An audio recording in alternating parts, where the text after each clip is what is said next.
বাংলাদেশের সিলেট অঞ্চলের যে জাফলংয়ে সকল পর্যটকরা যেখানে ঘুরতে আসে, বেড়াতে আসে, এই সেই জাফলংয়ের স্পট।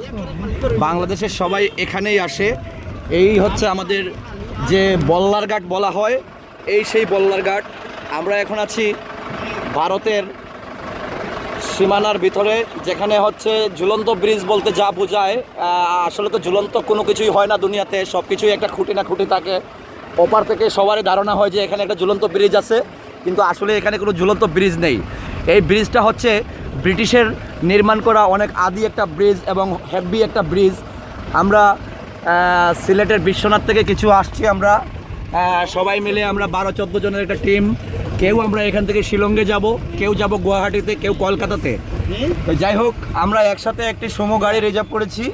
এই গাড়িটি নিয়ে আমরা আপাতত শিলংয়ে পৌঁছাবো। তো আমরা এখন আমরা দেখাবো কি যে ঝুলন্ত ব্রিজ, যে ঝুলন্ত ব্রিজটা অনেকে দেখতে সারা বাংলাদেশ থেকে এখানেই আসে জাফলংয়ে। এই সেই ঝুলন্ত ব্রিজের নিচ, এই হচ্ছে ঝুলন্ত ব্রিজের নিচ। বাংলাদেশের ওই নৌকাগুলো দেখা যাচ্ছে, ওই সীমানা পর্যন্ত মানুষজন আসে। এদিকে ভারত থেকেও, দিল্লি থেকে, বিহার থেকে, চেন্নাই থেকে অনেক পর্যটকরা এই সীমান্তে তাদের দেশেও আসে। পর্যটকরা এই বর্ডার অঞ্চল দেখবে এবং এই ঝুলন্ত ব্রিজ দেখবে। যে লোকাল বাজারটাকে বলা হয় ডাউকি বাজার, ডাউকি বাজারের পরেই ঝুলন্ত ব্রিজটা। তো আমি কিছু দৃশ্যগুলো আগে আপনাদেরকে দেখিয়ে নেই।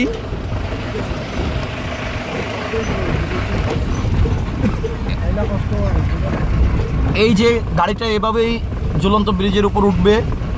এখানে যে পাহাড় দেখছেন আপনারা, এখানে মাটি খুবই কম আছে, সবই পাথরের পাহাড়। এই পাহাড় কেটে কেটে এই পাথরগুলো বাংলাদেশে এলসি হয়ে যায়, যেগুলো স্টোন, লাইমস্টোন হিসেবে পরিচিত আমাদের দেশের পাথর ব্যবসায়ীদের কাছে। এখানে প্রাকৃতিকভাবে অনেক রকমের ঝর্ণা। এই যে আপনারা দেখছেন ব্রিজ, ব্রিজের নিচেই অনেকগুলো নৌকা দেখা যাচ্ছে। নৌকাগুলোতে পর্যটকরা আনন্দ উল্লাস করছে। এখানে অটোমেটিক সবসময় পানি পড়ে থাকে, বৃষ্টির পানিগুলো উপর থেকে। এই সেই ঝুলন্ত ব্রিজ, ঝুলন্ত ব্রিজ দিয়ে গাড়িটা এইমাত্র প্রবেশ করলো। একটু অপারটা দেখে নিই আমরা, অপারটা দেখে নিলাম। এখন আমরা দেখব এপার। এই সেই বাংলাদেশের যে জাফলং, ওই দূরের নৌকাটা পর্যন্ত মানুষজন আসে। এই পারে আসা সম্ভব হয় না, বিএসএফ বিডিআরের আইনীয় প্রবলেম থাকায়, দুই রাষ্ট্রের আশয় বিষয় থাকায় এই পারে মানুষজন আসতে পারে না। তো যাক, আমরা আজকে দেখে নিলাম যে ঝুলন্ত ব্রিজটা আমরা ওই পার থেকে দেখি।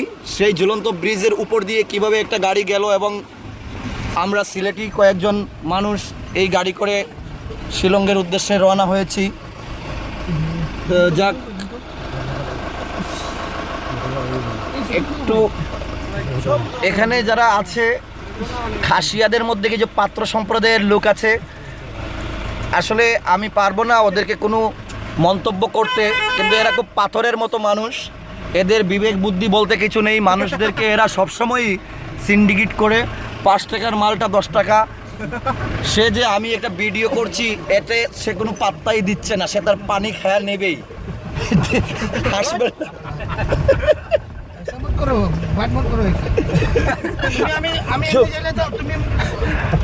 Hi friend, joke joke joke joke না, এটা জোক না, জোক না, এটা জোক না। আচ্ছা, আমরা দেখে নেই এই পার্টটা। তুমি এমনি করবা, একদিন আইলে 3000 দিয়ে যেতাম না, সিধা মার। আরেকদিন এলে কিন্তু আমার বন্ধু কইছে 3000 দিলে যাইতো না। বন্ধু কে নাম আপ? এই যে দেখেন, এখানে বিভিন্ন প্রদেশ থেকেই পর্যটকরা আসে বাংলাদেশকে দেখার জন্য। আমাদের ওই পার থেকে যেভাবে ভারতকে দেখার জন্য একটা আকাঙ্ক্ষা থাকে মানুষের, এপার থেকেও সবাই বাংলাদেশকে দেখারও একটা আকাঙ্ক্ষা এপারের লোকজনেরও আছে।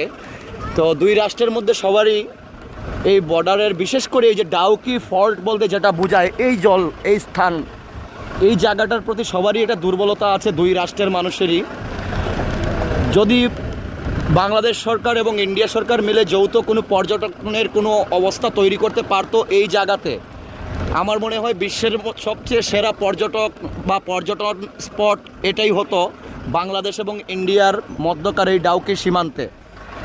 এই যে মামার দোকানের যে জাপলংয়ের যে মামার দোকান, এই মামার দোকানের কিছু দোকানগুলো দেখা যাচ্ছে ওই পার থেকে, অনেক ছোট ছোট দেখা যাচ্ছে। হ্যাঁ, এখানে একটা ছোট লাল রঙিন ঘর দেখছি, এটা আবার বাংলাদেশ সীমান্তে পড়েছে ওই ঘরটা। এখন যদি একটু পানি বেশি থাকায় এখানে অনেক পর্যটকরা আসতে পারছে না, বাংলাদেশি পর্যটকরা ওই মামার দোকান পর্যন্তই আছে।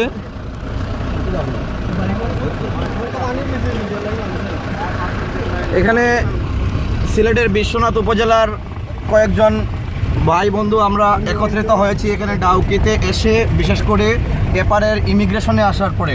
প্লিজ আপনার নাম? মৌলানা মোহাম্মদ অলি আহমদ চৌধুরী। মৌলানা মোহাম্মদ অলি আহমদ চৌধুরী, বিশ্বনাথের, সিলেটের বিশ্বনাথের। একে একে আপনারা নামগুলো বলেন এবং ভিডিও নষ্ট হয় না যেন। তার নাম এগুলো না। জি জি, আমি মোহাম্মদ ইকবাল সাইন, বিশ্বনাথ সিলেট বাড়ি। হ্যাঁ, আমি নাজ ইসলাম, বিশ্বনাথ। মনিরুল ইসলাম মাবরুর, পালাগঞ্জ। রাজীব দেবরাজ, বিশ্বনাথ। পরিচয় দেও দেও। I'm from Rajiv from Assam. Oh, Mayur here from Assam. Like enjoying in Shillong with the people from Bangladesh, and I'm living in neighbors to neighbors and knowing people here. আমি বাংলা শিখেছিলাম এক সময়, আমি এটা ভুলে গেছি, ভালো করে আমি পারবো না। আমি মজা করি বড় খুব, আমি জানো Still, I'll try. আমার আর্টিস্ট হয়, আমার রাইটার হয়। আমি তাপস সুনামগঞ্জ বিশ্বম্বরপুর থেকে। ভালো লাগছে। হাজার হাজার अभी हम खाने आएगा, आप चलो एक साथ क्या रवि विश्वनाथ? देगा, आपको 2500 देगा। और जो पैसेंजर मिलेगा ना, आपको 1000 रिटर्न करेगा। ऐसा आदमी नहीं है। एक्सक्यूज मी, बट आपको परिचय बोल गया। ऐसा हम लोग इतना टाइम में हम लोग को 25 नहीं 3000 देगा हम लोग। My friend driver G, driver Babu, driver সাহেব রেগে গিয়েছে আমার উপর, জাস্ট জোক করেছিলাম, মজা করেছিলাম, উত্তেজিত হয়েছে। দর্শক আপনারা ইউটিউবে অনিয়ার হওয়ার পরে ওনাকে সান্ত্বনা দিবেন, তখন তো উনি ওই ইউটিউব প্রোগ্রামটাও দেখবে না, আপনাদের যে সান্ত্বনাটা উনি পাবে না উনি। আচ্ছা ঠিক আছে, প্লিজ আপনি একটু হ্যালো। Okay, thank you.